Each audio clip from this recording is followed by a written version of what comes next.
ஆவடிக்கும் பூவிருந்த வல்லிக்கும் இடையேயுள்ள ஒரு சிறிய அழகிய கிராமம்தான் நம் பருத்திப்பட்டு. இந்த சிறிய கிராமத்தில் வாழ்ந்த முன்னோர்கள் இயற்கையோடு ஒன்றி வாழ்ந்து வந்தனர். ஆரம்ப காலத்தில் இங்கு 20 குடும்பங்கள் மட்டுமே வசித்து வந்தார்கள். அவர்கள் பருத்தி போன்று மென்மையாகவும் பட்டு போன்று சிறந்தவர்களாகவும் விளங்கினார்கள். இவர்கள் விவசாயத்தை அடிப்படையாக கொண்டு வாழ்ந்து வந்தனர். அவர்கள் வாழ்வு தெளிந்த நீரோடை போல அமைதியாக சென்று கொண்டிருந்தாலும் ஆன்மீக வாழ்வில் ஆயனில்லா ஆடுகளைப் போல வாழ்ந்தார்கள். எனவே தங்களின் ஆன்மீக தாகத்தை தீர்த்து கொள்ள இப்போது இருக்கும் நமது ஆரோக்கிய அன்னையின் கெபியின் அருகில் ஒரு சிறிய ஆலயம் கட்டி இறை வழிபாடு நடத்தி தங்களின் ஆன்மீக தாகத்தை தீர்த்து கொண்டனர். இந்த நிலையில் பங்கு கொஞ்சம் கொஞ்சமாக வளர்ச்சி அடைந்து 20 குடும்பங்களை கொண்ட கிராமம் 50 குடும்பங்களாக வளர்ச்சி அடைந்தது. எனவே அதற்கு ஏற்றாற்போல் வடிவமைக்கப்பட்டதுதான் தற்பொழுது நமது ஆன்மீக தேவைக்காக பயன்படுத்தும் இந்த விண்ணேற்பு அன்னை ஆலயம். இந்த ஆலயமானது 1975ஆம் ஆண்டு கட்டப்பட்டது. 1999 வரை திருச்சபையின் தாய் என்று இருந்தது. அதற்கு பிறகு அமர்களின் சபையினர் விண்ணேற்பு அன்னை என்ற பெயர் மாற்றம் செய்யப்பட்டது. இதற்கு அடிக்கல் நாட்டியவர் அருட்தந்தை வல்லோஜா அவர்கள்.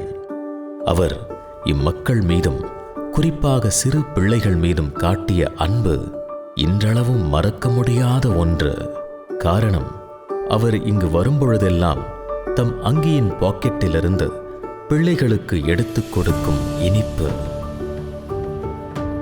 இன்றைய முதியவர்கள் சிறு பிள்ளைகளாக இருந்தபோது தாங்கள் விளையாடிய சொப்புச் சாமான்களை கொண்டு ஆற்றிலிருந்து தண்ணீரும் மணலும் கல்லும் சுமந்து ஆலயம் கட்ட மகிழ்ச்சியோடு கொடுத்தனர்.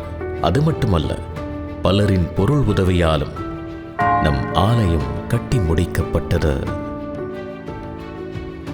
இந்த ஆலயமானது 1975 கட்டப்பட்டு திருச்சபையின் தாய் தேவாலயம் என்ற பெயரிலே வழிபட்டு வந்தது.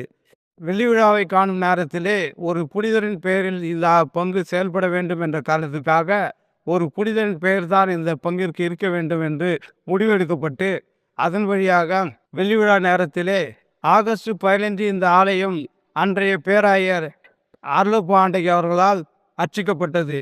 அதனால் ஆகஸ்ட் 15 இந்த ஆலயம் அர்ச்சிக்கப்பட்ட காரணத்தினாலே இந்த ஆலயமானது விண்ணேற்பு என்ற ஆலயம் என்ற பெயரால் பொன்விழாவை நெருங்கி வந்துவிட்டது. பொன்விழாவில் நாம் இருக்கிறோம். இந்த ஆலயத்தில் 30 பேர் இருந்த குடும்பம் இன்று 300 குடும்பங்களாக வளர்ந்திருக்கிறது என்றால் அது ஆண்டவருடைய ஆசீர்வாதம், அன்னை மரியாளுடைய பரிந்துரையும் தான். ஆகவே இதற்கு வித்திட்ட அருட்தந்தை வல்லோஜா, அருட்தந்தை முள்ளவர்கள் தாய் திருச்சபையினால் அறிவிக்கப்படாத புனிதர்களாக இவருடைய வேண்டுதலினாலும் இவருடைய வழிகாட்டுதலாலும் 3 தலைமுறை கடந்து இந்த பொன்விழாவை நோக்கி மிக மகிழ்ச்சியாக வெற்றி நடை போட்டுக் கொண்டிருக்கிறது இந்த ஆலயம் என்று சொல்லுவதில் பெருமகிழ்ச்சி அடைகிறேன். அதனைத் தொடர்ந்து OMI அருள் தந்தையர்கள் பங்கை வழிநடத்தி வந்தார்கள்.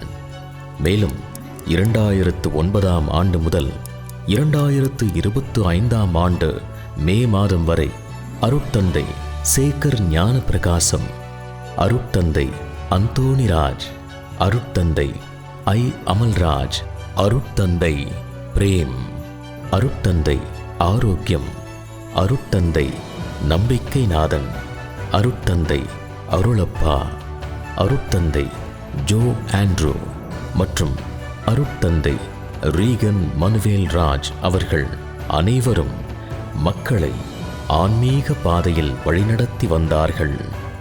இப்போது நமது ஆலயத்திற்கு வரும் மக்கள் தொகையை பார்த்து நாமே வியந்து போகிறோம். காரணம், சுற்றி வசிக்கும் மக்கள் தொகையும் வளர்ந்து வரும் நகர வளர்ச்சியும் ஆகும். தற்போது நம் பங்கில் 6 அன்பியங்களாக இருந்தவை 11 அன்பியங்களாக மாறி பங்குப் பேரவை உருவாக்கப்பட்டு பக்த சபைகள், இளையோர் குழு, மறைக்கல்வி வகுப்புகள் யாவும் சிறப்பாக செயல்பட்டு வருகின்றன.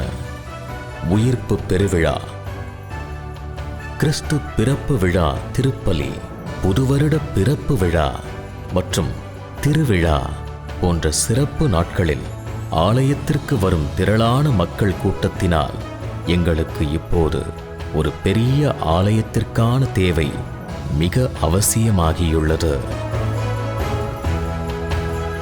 இந்நிலையில் முன்னாள் பங்கு தந்தை ஜோ ஆண்ட்ரூ மற்றும் அருட்தந்தை ரீகன் மனுவேல் ராஜ் அவர்களின் முயற்சியாலும் இறைவனின் அருளாலும் நம் பேராயர் அவர்கள் ஆலயம் கட்டுவதற்கான அனுமதி வழங்கினார். சுமார் நாங்கள் இந்த விண்ணேற்பண்ணை ஆலயத்தில் பங்கோடு இணைந்து சுமார் 4 வருடங்கள் ஆகின்றது. நாங்கள் இந்த பங்கிற்கு வரும்போது இவ்வளவாக மக்கள் கூட்டம் இல்லை. தற்போது ஏராளமான மக்கள் இந்த ஆலயத்தில் பங்கோடு இணைந்து செயல்படுகிறார்கள். குருக்களின் வழிகாட்டுதல்படி மக்கள் இந்த ஆலயத்தோடு இணைந்து செயல்படுவதால் இங்கு நடக்கிற திருவிழாக்கள், தேர் திருவிழாக்கள், பொங்கல் விழாக்கள் எல்லாவற்றிலும் சிறப்பான முறையில் பங்கு இருக்கிறார்கள். எனவே இந்த ஆலயத்தில் கூட்டம் நிரம்பி வழிவதால் எங்களுக்கு ஒரு பெரிய ஆலயத்திற்கான தேவை ஏற்பட்டுள்ளது. தற்போது குருக்களின் வழிகாட்டுதலின்படி மக்கள் குழுக்களோடு இணைந்து செயல்படுவதால் பங்கு சிறப்பான வளர்ச்சி பாதையில் சென்று கொண்டிருக்கிறது. எங்கள் பங்கு குருக்கள் எடுத்த முயற்சியினால் 1000 வருடம் ஆலயம் கட்டுவதற்கான ஒப்புதலை பெற்றிருக்கிறார்கள். எனவே இந்த ஆலயம் கட்டுவதற்கு ஒப்புதல் அளித்த எங்கள் பேராயர் அவர்களுக்கும் அதற்கு முயற்சி எடுத்த எங்கள் பங்கு தந்தையர்களுக்கும் எங்கள் நெஞ்சின் ஆழத்திலிருந்து எங்கள் நன்றிகளை தெரிவித்துக் கொள்கிறோம். எனவே அனைவரின் கனவும் நிஜமாகும் விதமாக விண்ணேற்பு அன்னைக்கு என்று விண்ணகமே மகிழும் விடிவெள்ளியாக ஆலயம் உதிக்கும் என்பதில் ஐயமில்லை.